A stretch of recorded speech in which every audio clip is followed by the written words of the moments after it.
Greetings, urban farmers, gardeners, and healthy food visionaries. Farmer Greg here, and welcome to another bonus episode of the Urban Farm Podcast, where we bring you conversations with experts in fields relating to urban farming and dive in a little deeper into some of the important issues of our time.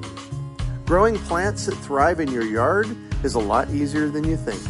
It starts with saving your own seeds and letting them remember what they already learned. Just text SEEDS to 33444 or visit iwanttosaveseeds.com and you will receive our free webinar about why seeds matter, why saving them is easy, and how to save your own.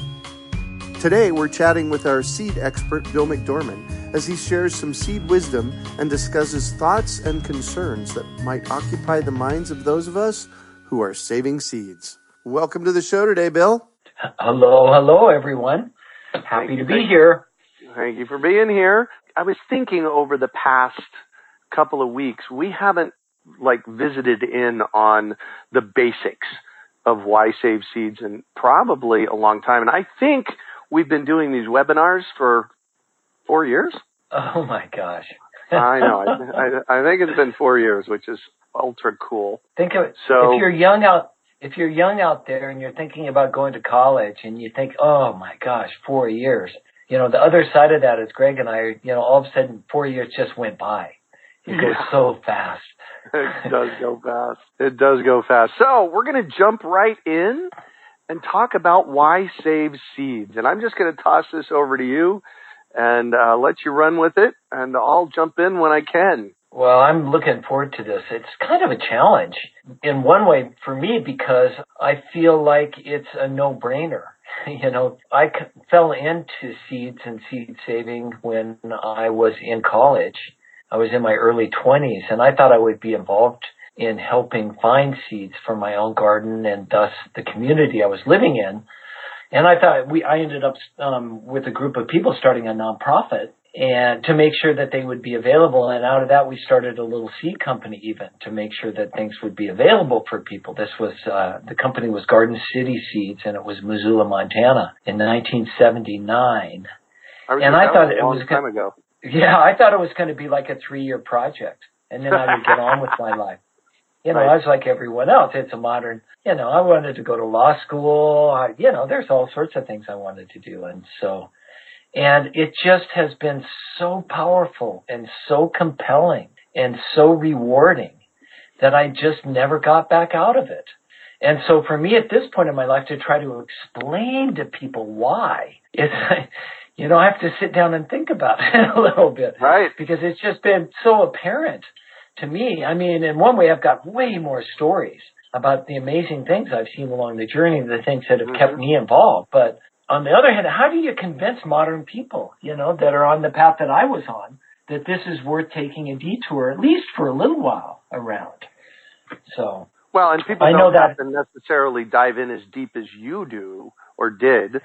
Right. It can be, saving seeds can be as simple as buying open pollinated seeds or heirloom seeds and letting them go to seed in your yard and letting them come back year after year after year like they do here at the Urban Farm. Right. That's what, and I love your story about the basil, especially that, it doesn't take expertise.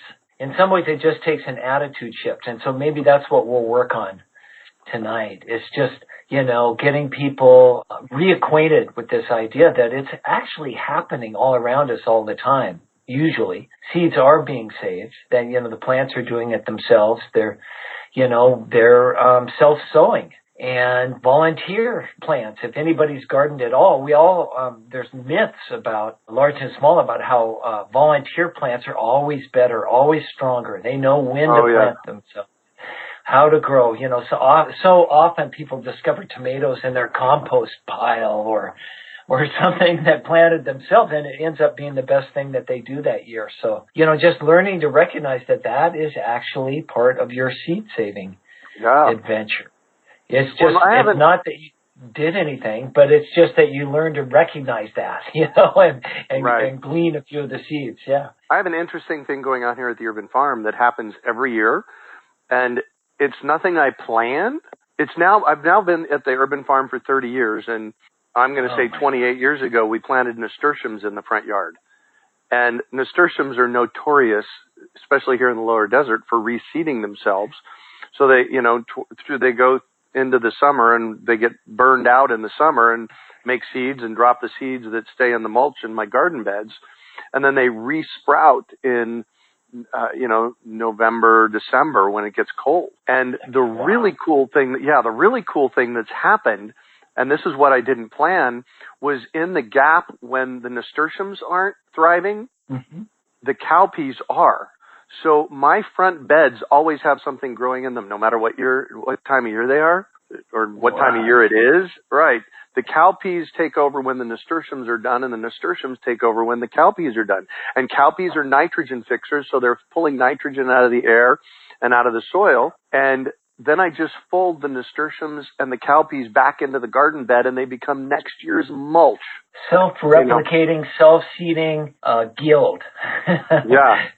Food producing. Yeah, exactly. Oh, my gosh. Well, that's a long time. Back at you, 30 years. Yeah, My gosh, that's incredible. Yeah. Yeah, well, I think that's what, so if you have no time and have had little interest in seed saving up to this point, just keep that in mind, that all you have to do is change your attitude and start looking for seeds. As we say in our seed schools, every flowering plant produces seeds. So where are they? You don't have to even recognize or identify the plant. And you can find it in most any season in and around the plant. There'll be some seeds that have dried up from the year before, plants that are just coming up or whatever. And so just by being curious, you can take a dive back into this incredible ritual we call seed saving. And so that's it. You can just start to learn to recognize it. And then once you do, you can start to use it, and that can give you all sorts of other benefits. And so, and we can talk about some of those as we go on this evening. I want to encourage everybody to ask questions. As I like to say, the most important gardening and seed questions are yours. They're specific to your situation and your yard. Those are the ones that will get you down the road furthest. So don't be embarrassed. Just ask something that's bothering you or something that you need to have answered. Those are the best questions, and we'll get to as many of those as we can. Yeah, and I like to remind people, because some people come to me and say, well, maybe this is a stupid question. And I contend that there is no such thing as a stupid question except those that aren't asked. So please jump in. I still feel embarrassed, though. When I show up in a new group of people, whether they're bird watchers or cyclists, and I don't know them and I don't know the whole drill yet. I'm a newbie. It's hard to ask questions. You don't want to embarrass yourself. So I understand that part. But we'll use humor and get over that tonight. So hopefully. Hey, Tahara, I see you threw up a hand. You actually have to type the questions into in the live event, which is right, today. Type the questions in on the web interface. So I already mentioned heirloom seeds. Let's kind of distinguish that so people know that right out of the chute. Well, that's the easiest place to start with seeds. Our modern agriculture, because of its need for uniformity and predictability, and its need to make sure that you buy your seeds every year. That's a market need. Nobody likes to sell you a product that then you can use to produce all your own new products and give away to your friends. That just doesn't make sense for most business people. So we have developed what we call hybrid seeds, and that are make it a little bit more difficult, a little more playful if you want to save seeds from them. You can save seeds from anything, but whether or not you'll get a useful product right away is all that's to be determined. And if you're a small backyard gardener, you can get something useful almost immediately. It's just farmers on larger scales, market gardeners, that have to be careful of trying to save seeds from industrial hybrid varieties. And so the seed saving movement that's exploding, especially in the United States, where there's maybe over 400 seed libraries that have come about in the last 10 years in the United States. These are largely populated with, as you call them, Greg, heirloom or non-hybrid seeds. These are ones that, this is all the stuff we had before the Green Revolution. Some of these are great, what we call land races. They're adapted to certain conditions in certain places. They bring incredible resilience and diversity into your yard. All you have to do is save the seeds. And some of the plants that we have in our gardens are even easier. They're self-pollinating plants, we call them, selfers.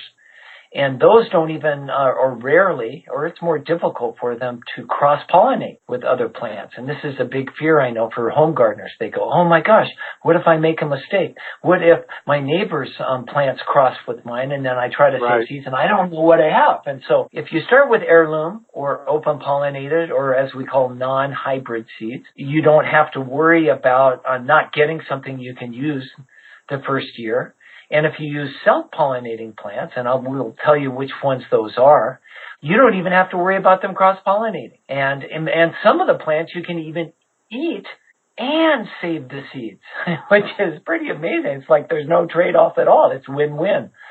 And so it's peas, beans, tomatoes, peppers, and lettuce are the most popular garden vegetables that are self-pollinating.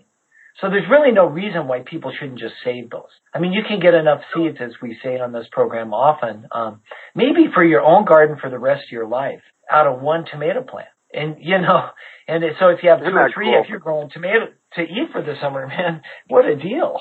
And if you end up with way too many tomato seeds, you can take them down to your new seed library and share them with your community. And so you can see how this gets to be a bountiful activity. So yeah, just think about that. That's an easier place to start. For your more experienced gardeners, you can save seeds from hybrids. And there's a lot of incredible traits that have been sold only to home gardeners as hybrids.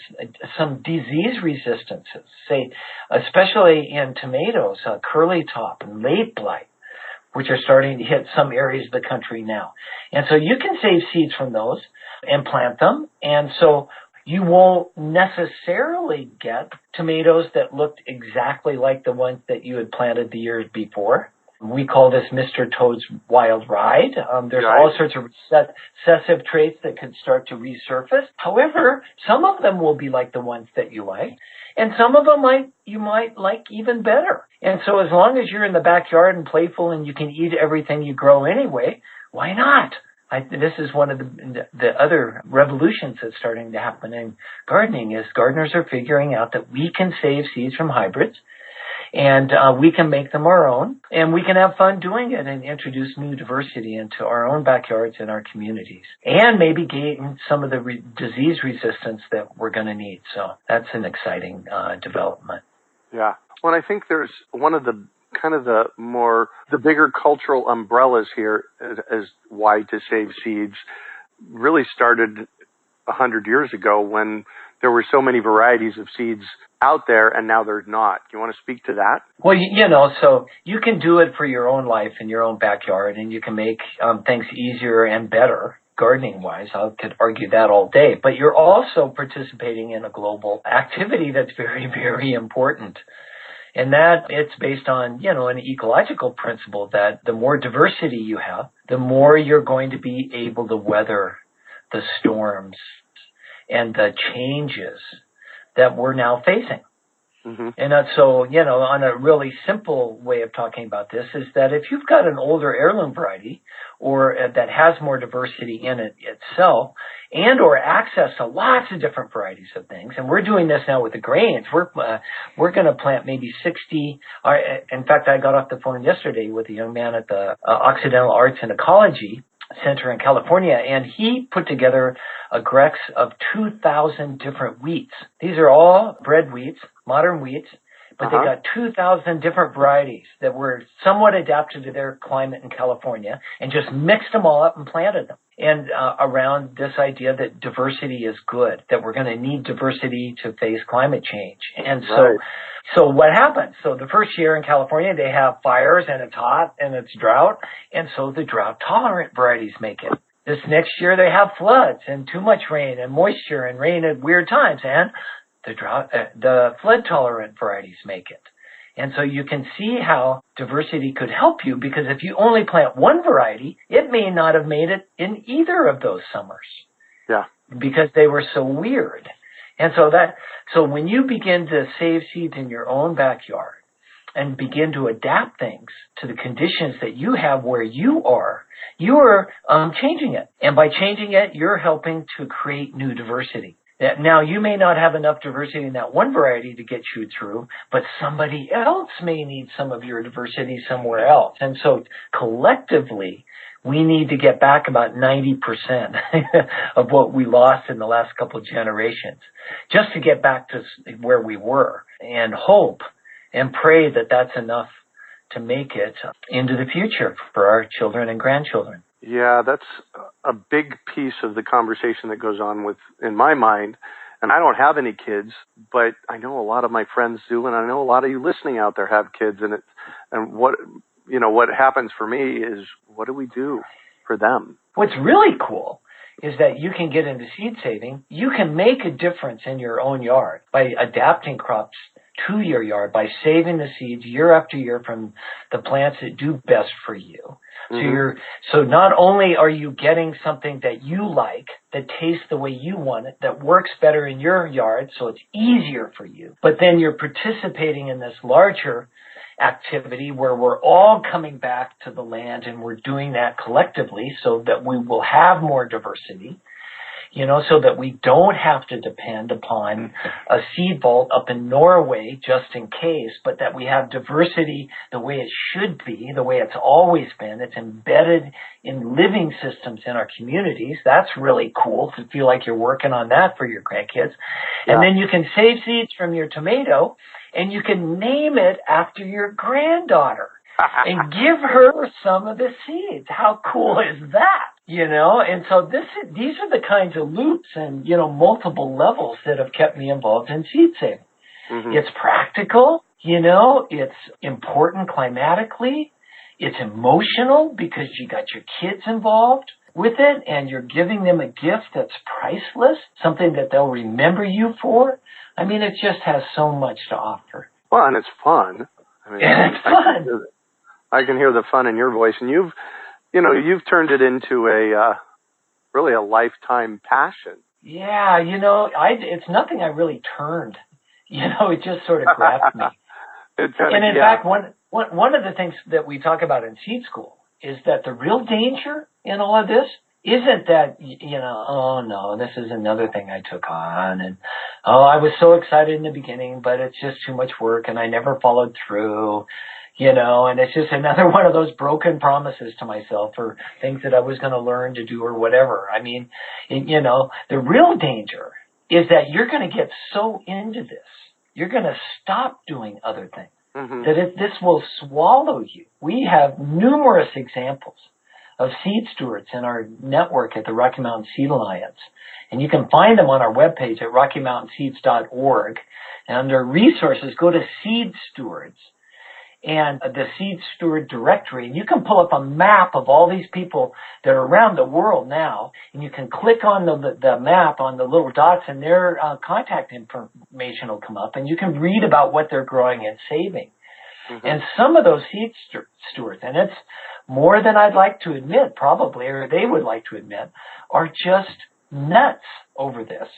Their regular lives have been hurt because they are so into seed saving now and taking care of things. It just sort of multiplied on them. So I would say that's more of a danger when you get into seed saving. It's not that, it's going to be a hump to get over to get into it. It's going to be, you're going to have a hard time getting out, like it has happened to me, or Joseph Lofthouse, who's a great seed steward from Utah, or Thumbs Heath, who's another one from Idaho, some of the people that I met on this path. Well, and it just turns into fun.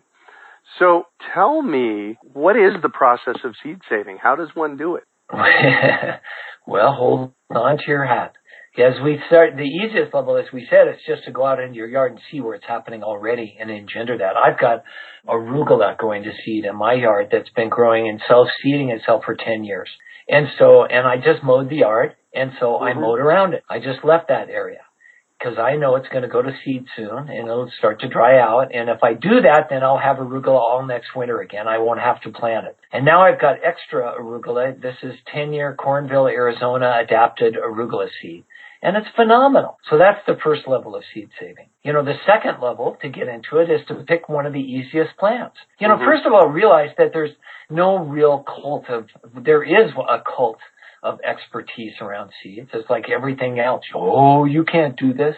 You need to get a college degree. You need to get one of those big $30 books. You need to, learn Latin, because some of the books the best seed saving books are organized by plant families, and those are Latin names. And so there's all this stuff out there. And really you don't have to do any of that. All you have to do is pick one of your favorite vegetables that is self-pollinating, if you can, if you really want to make this easy. And 80% of Americans say tomatoes are their favorite vegetable. Right. They're the gateway drug to gardening. And so pick your favorite vegetable. If it's other than tomato, you've got peppers, peas, beans, and lettuce. Who doesn't like lettuce? Right. And start saving seeds from it. Pick one thing and start the adventure. And it's pretty simple that way. So all of those things just produce their seeds in the same year. And it's hard not to save them if you just let them go to seed. So if you were going to save seeds from a tomato, what might that look like?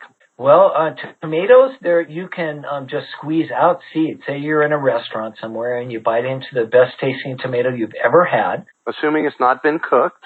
Assuming it's not been cooked. Although, seeds are pretty resilient. I don't know. If it's really good, I would probably even take seeds out of a cooked one just to see. Yeah. But, if there's raw tomato, and just you could squeeze seeds out on a napkin and take them home. Be sure you write on it if you want to.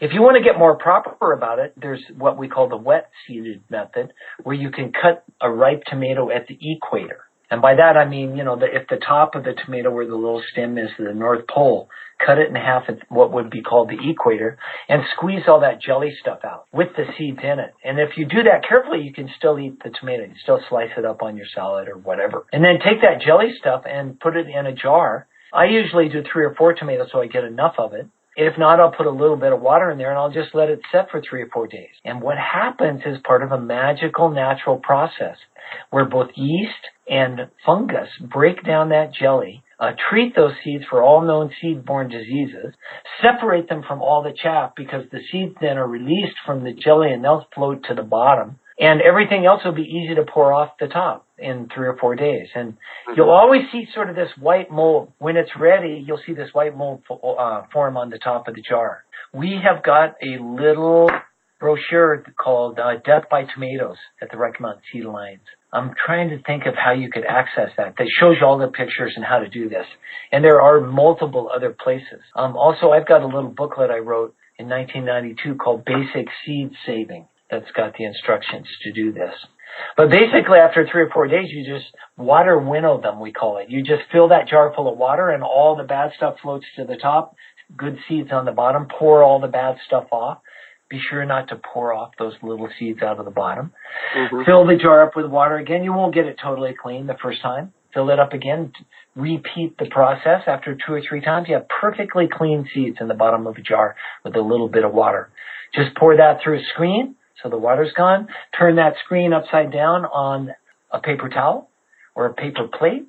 Write down the name of it and the year and let it dry for 3 or 4 days. And you'll have a little tomato cookie, I call them. And you can break that apart and you've got your tomato seeds. So pretty simple process. Yeah, it really is that simple. Yeah, and it's so abundant. As I said, you can get 2 or 3 or 400 seeds out of one tomato plant, one tomato. Right. Depending on if it's a big beefer or something. You think about how many tomato plants you're going to have time to grow in your small backyard. You're like me for the rest of your life. I'm going to be 65 this year. I don't have that many gardens left. When you think about it that way, it's an interesting way of looking at it. Yeah. Be careful what you plant. Get started early. Right. So we've got some great questions here. At least a couple of them. Richard from veteranstofarmers.org, welcome. He's in Fort Collins, Colorado. It's not a question, but it's a statement. It says, resistance is futile. You will be stimulated. He says, keep up the good work, guys. Thank you for that, Richard.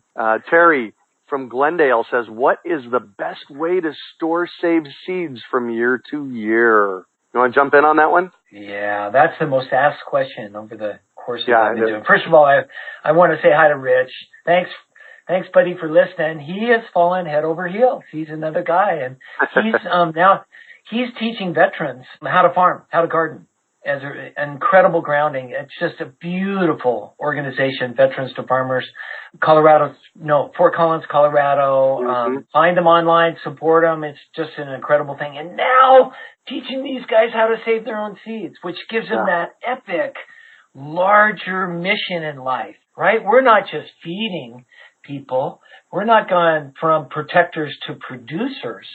We're saving the whole damn future by producing enough diversity through seed saving that we're going to all make it together. It's just a beautiful program. So I just had to say that real quick.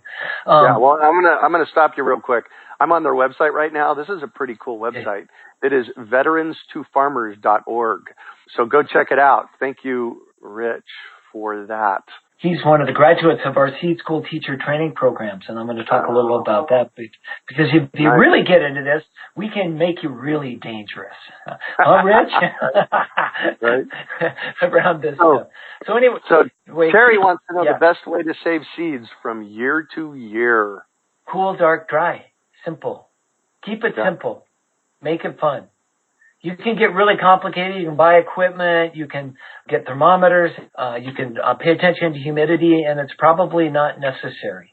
I don't know where you're living, but if you are anywhere in Glendale, arid west, don't worry.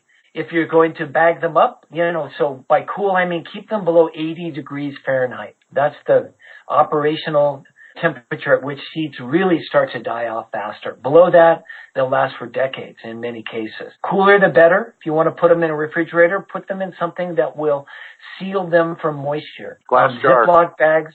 Yeah, Ziploc bags will not do that over the long term. So you need something more. Glass jars work. They make really nice hard plastic jars. We had those when I was the director at Native Seed Search. So you can use those, but if you're going to do that, store them on a dry, sunny day. Don't, be packing up your seeds on the only rainy day that Phoenix has in a month-long period. When the humidity's up, wait till it's dry and then bag them up and then keep them out of the sun. That's basically what dark means. We have so many stories here in the Southwest of seeds lasting. Well, we keep finding them in pueblos, in clay pots, in archaeological digs, seeds that still work. There's lots of stories out there. And how were they stored? Cool, dark, and dry. They were in clay, usually, that helped keep them dry, usually in kivas or in places that were, where the temperature was moderated by the ground. Root cellars, it's the way, that's what I want. If I could have a wish this Christmas, it would be a new root cellar. Because 55 degrees is what the dirt will keep your seeds just down a couple of feet. So that might be one way of thinking about it. We're big fans of community backup seed storage so that all the people in the community, all the people in Glendale, maybe all the people in Mesa get together and they have a backup of their new varieties that they're saving. The ones they're going to name after their daughters or granddaughters or whatever. And those are put in a safe place just in case something happens to your house or to your seeds. We don't want to lose anything else. And so those things we can do underground also without a lot of expense. And so we've got plans for a backup seed vault on RockyMountainSeeds.org. Some kind of cool pictures of one that was designed by an architect, Dale Bates, in Sun Valley, Idaho, that's actually put together out of off-the-shelf septic tank parts with dirt pushed over the top. So, we can figure out how to do this as a community also. Yeah. Well, and Terry, the simplest thing I think to do is get yourself a nice 1-gallon jar and package your seeds. I usually put them in plastic bags and I put them in the gallon jar and I stick it in the freezer. And, people kind of look at me funny when I say I keep my seeds in the freezer, but that's one of the better places. If you can keep the moisture out, that's one of the better places to keep them. Don't you think, Bill? Oh yeah. And then the only other thing to remember is that when you take them out, let that jar sit in your kitchen or living room until it warms back up again, an hour or two. Otherwise, if you take an ice cold jar out of the freezer and open up the lid, all the air from your room is going to go into that jar And any moisture in it is going to condense on the insides of that jar and leave moisture in there. Whereas if it's the same temperature and everything's equalized, you won't have to worry about that condensation. So that's just one of the warnings about that. But yeah, cool, dark, and dry. I mean, they say the cooler the better. You know, if we're storing seeds at 400 degrees below zero in liquid nitrogen at the National Seed Storage Laboratory. So I'm not sure if that's necessary because, you know, I've had seeds. I just germinated some tomato seeds from 1992. Wow. I just planted flats for this year for me. I've got about 40 different tomatoes and peppers growing, and the one that germinated first, by far, most vigorous, was the tomato from 1992, and I got 90% germ. So, and they haven't been stored in a freezer. They're just stored under my bed, actually. So cool. So we've got Erica on the line from Milwaukee. She says, I'm a new seed steward in Wisconsin through RMSA, Rocky Mountain Seed Alliance, and I'm curious about the momentum of the seed movement from both of you. I listen to your podcast, the Urban Farm Podcast, and I hear lots of interviews from the Pacific Southwest, but I'm curious if you feel there is much movement in the Midwest or East Coast. She's in from Milwaukee. Thoughts? You would know this, Bill. Oh, yeah. I just looked. If you go to the Rocky Mountain Seed Alliance website, sounds like you're familiar with it, and under the resource menu, go down to Seed Steward, and there'll be a sub-menu called Search Directory, and the Seed Steward directory will come up, and there'll be a button that says Search. Push that, and then it'll say there are 1 through 50 of 271 seed stores come up, but you'll see a little place that says Map These Contacts. Click on that. I'm doing this as I say it, and look where they are. And it's about half of the 271 seed stores that the Rocky Mountain Seed Alliance has attracted. I'd say maybe not quite. 40% of them are in the Midwest and East Coast. So that, and you can click on any one of those icons and get the name and email of the people that's represented there. So if you can zone into Wisconsin where you are, there's quite a few people there. Let me zoom in here and look. I mean, it's incredible. We've got like 1, 2, 3, 4, 5, 6, 7 seed stores in Wisconsin. You know, that's almost more than we have in Idaho. Just to give you a contrast.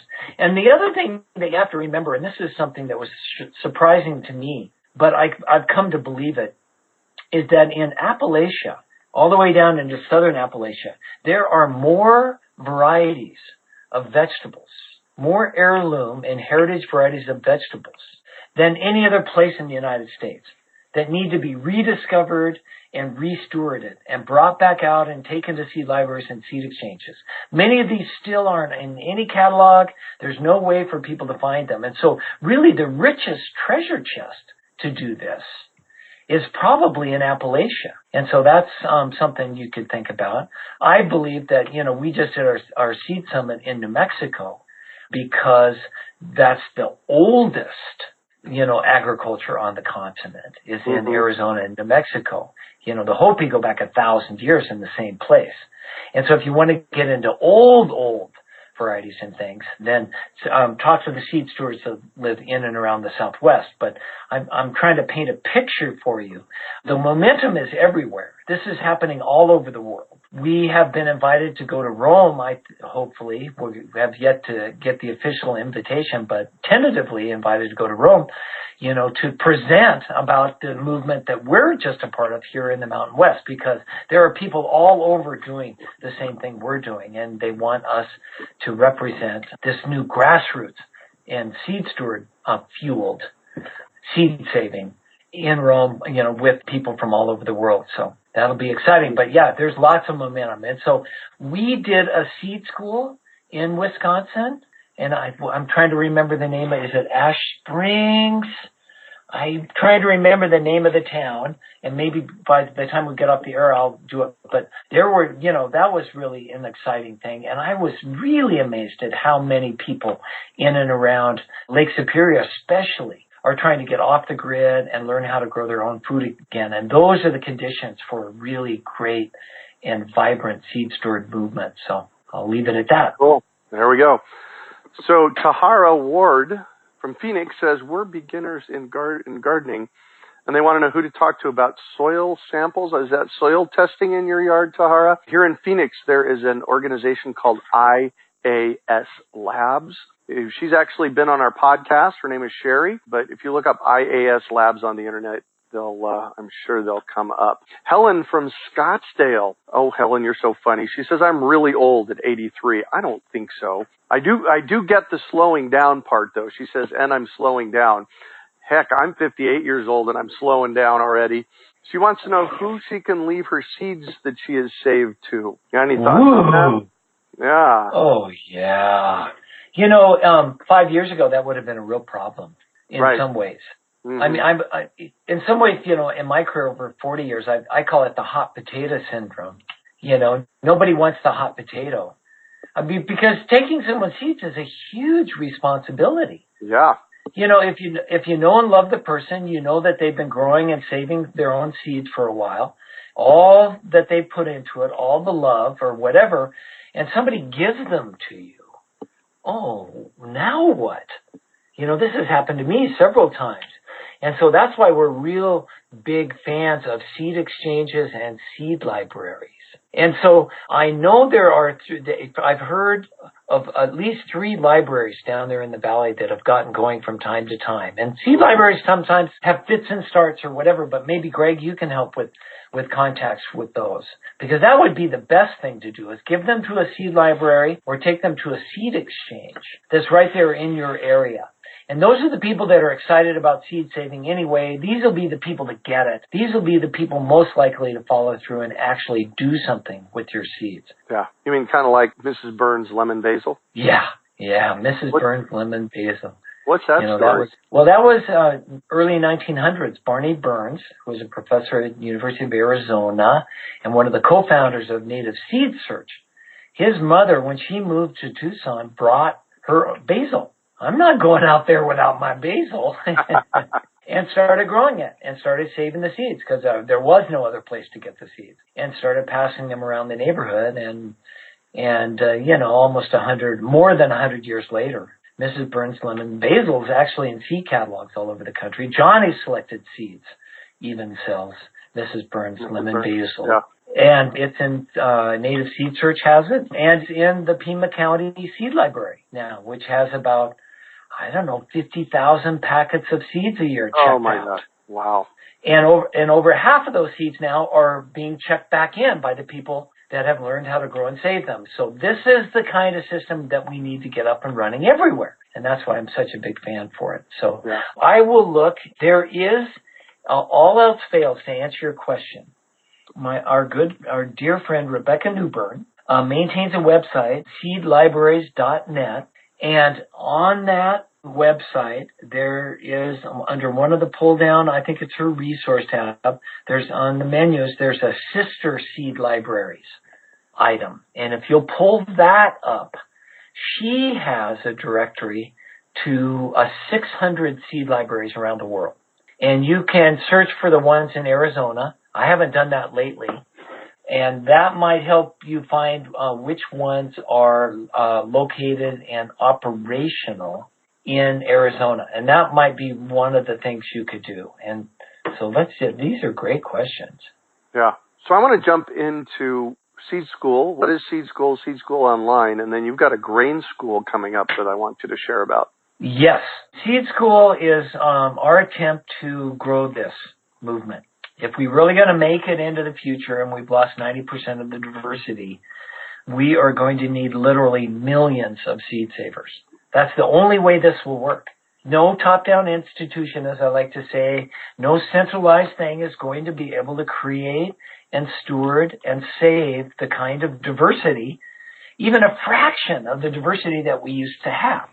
However, if we had 1 million new seed savers, saving seeds and sharing them with the people around them, we could recreate this in a relatively short period of time.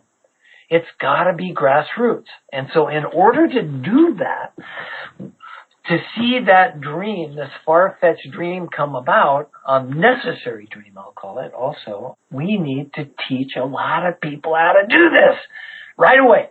And so we started Seed School. And now our seed schools, we've graduated more than 1,000 people from our schools. that have gone on to start dozens of seed libraries and seed exchanges. We've got, as I was talking earlier, we've got 271 seed stewards on our website that you can tap into instantly for free and figure out if there's somebody near you that could help you, or somebody that's doing carrots that's far away from you, whatever it is that you need.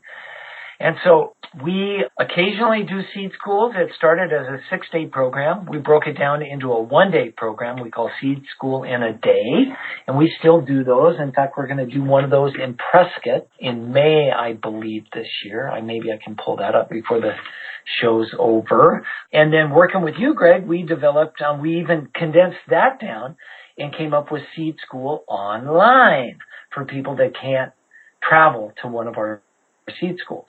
And so that was a real exciting breakthrough. And I can't tell you, Greg, how many people come up to me now and go, oh, yeah, I did seed school. And I'm looking in their eyes and their face, and I don't remember them.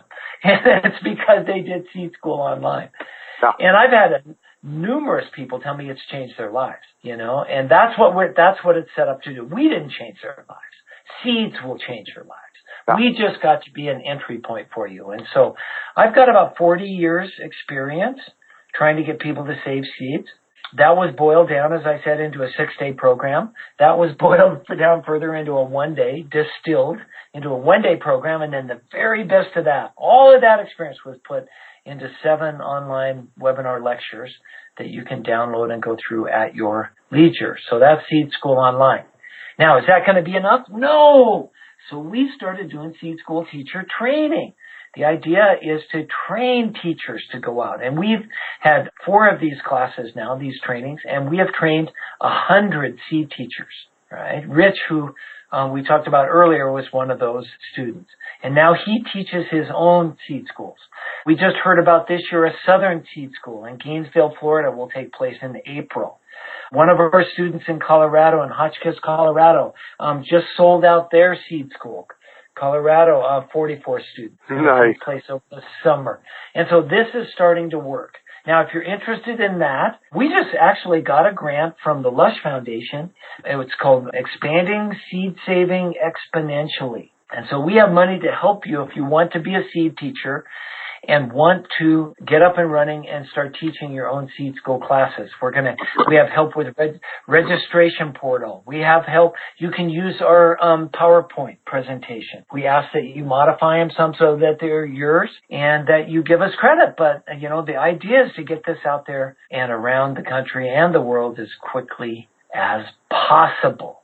And so it looks like we're organizing to do another seed school teacher training. Seed School/Seed School Teacher Training in October at the Posner Center in Denver again. And I think those dates are up now on our website, or proposed dates. So you can look for those. And then we also have a grain school. One of the things we've learned is that since we eat, there's a couple of things that came together. 80% of what we eat are grains, either grains that feed animals or grains we eat directly. And we've got this great local food movement now going. It doesn't have seeds yet, so that's what our seed schools are for. And so we want people to grow and garden and save seeds from grains, because unbelievably, when I first found this out, most of our important grains are self-pollinating. They're in that easiest of easy seed-saving category. And it used to be people garden grains. Dr. Ralph Bush at the Air Force Academy in Colorado Springs figured up he gets about 7 loaves of bread worth of grain out of one 100 square foot bed. We'll put that in your backyard bed. This is a John Jevons sized bed. Yep. And so, 7 loaves of bread. You don't need that many beds to have a loaf of bread every other week. And can you imagine what it tastes like to grow and save your own einkorn, which is the oldest grain, and then mill it yourself and bake it into a fresh loaf of bread? This is the fresh flour movement. This is local grain. This is what our grain schools are for. And so we've got a grain school coming up April 12th through the 14th in Cottonwood, Arizona. We have another one coming up in July in Albuquerque, New Mexico. I can get you the dates for that real quick. They can go to RockyMountainSeeds.org for that, right? Yeah. Right, and you can sign up for these things. It's July 27th, or 26th and 27th. We're partnering with the Museum of Albuquerque to put that on. And we're partnering with the Eco Center in Cottonwood, Arizona to do the one that's coming up the 12th through the 14th. We've invited Dr. Gary Nabin, has said we haven't gotten a confirmation back from him, but we're hoping he'll still come. We've got a fantastic Steve Olson from Flagstaff, who grows grains and is a phenomenal baker, is going to help us with the baking class there. We've got a professional kitchen. We've invited the folks from Sinawa Malting, which is in Camp Verde, Arizona. These are maltsters, to talk about the new barley crops and the barley growing that we're doing here in the valley for local breweries. And that's going to be part of it. So if you have any interest in any part of what we call the grain chain, if you want to grow them yourselves, you want to learn how to harvest and save them, you want to learn how to breed them, you want to learn how to grind them, bake them, make pizzas or bread, or brew them into beer. We're going to talk about all of that and have people here that have experience with it. So this will be your entry into a life-changing experience. So that's what Grain School is. Imagine jumping in and taking any classes from Bill. I've done many classes with Bill, and he's this passionate through it all. You can also get online. We have Seed School online and a free webinar called Seed Saving Hacked. So if you go to Seed Saving Hacked, HACKED, hacked.org, seedsavinghacked.org, you can find out more about that. So where can people find you at, Bill? I am at RockyMountainSeeds.org. The website, you can get to me through that, or Bill at RockyMountainSeeds.org. If you have questions about the seed schools or about helping us expand seed saving exponentially, again, we're going to have some money through a grant to help people get down the road to do this. Email Belle, B-E-L-L-E, at RockyMountainSeeds.org. She's our deputy director. If you have questions about grains and want to get involved in our grain trials program, we have over 100 now grain trialists, we call it. They're seed stewards that are focusing on grains. And we have about 285 different heritage and ancient grains that we've found, varieties. You can't find many of these anywhere else. Leanne will get with you, Leanne, L-E-E--A-N-N, at RockyMountainSeeds.org. She'll get with you and figure out what will grow best where you are, and you can start changing your life by growing grains right away in your own backyard. So those are three important entry points.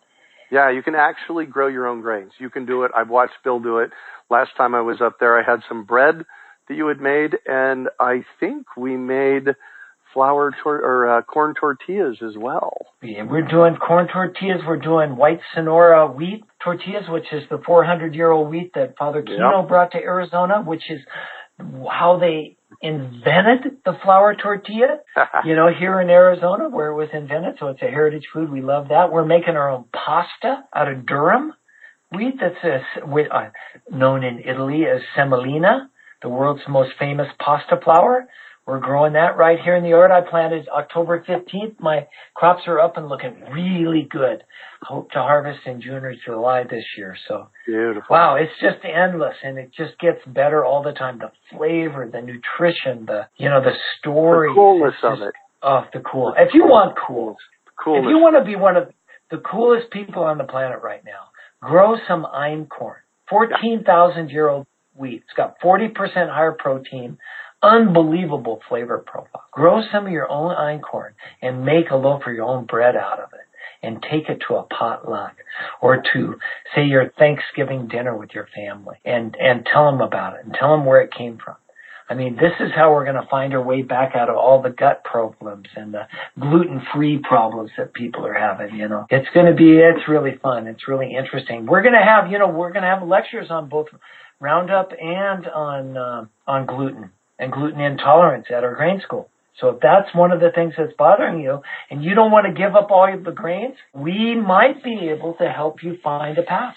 And that's happened at our other grain schools. We have students now that have had to give up all gluten for a while, maybe a year or two, and heal themselves, but then reintroduce heritage and ancient grains and reintroduce them in the right way with wild yeast sourdough ferment, which seems to have some effect on this. And now we're only using organic grains because there's lots of questions now whether the glyphosate that comes from Roundup that's being found in larger quantities in modern grains isn't causing some of the problem also. Yeah. And that's a story for another day. Thank you very much, Bill, for another great seed chat conversation. Thank you, sir.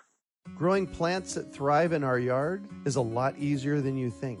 It starts with saving your own seeds and letting them remember what they already learned. Just text SEEDS to 33444 or visit iwanttosaveseeds.com and you will receive our free webinar about why seeds matter, why saving them is easy, and how you can save your own.